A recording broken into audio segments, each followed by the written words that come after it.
રાજા જરા આવો મારે કોઈ વાત અરે પ્રિય રાજા ખુશીથી વાત કરો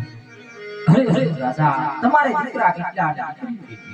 અરે પ્રિય રાજા મારે અમને શેર માટીની ખોટ છે મારે તો માત્ર લાશના લક્ષી છે બોલા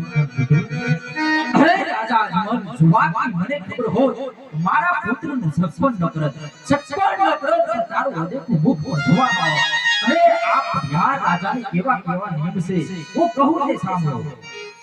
હે યાદે પટી રાજા રે કહો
અરે રાજા જ્યાં સુધી તારે પુત્રને પાર ન બધાય ત્યાં સુધી પીગલગઢમાં પગ પણ નહીં તમે પણ જતા સાંભળી લ્યો જ્યાં સુધી મારે અમને પુત્રનો પાર ન બધાય ત્યાં સુધી મારે પણ પીગલગઢનું પાણી આપવાનું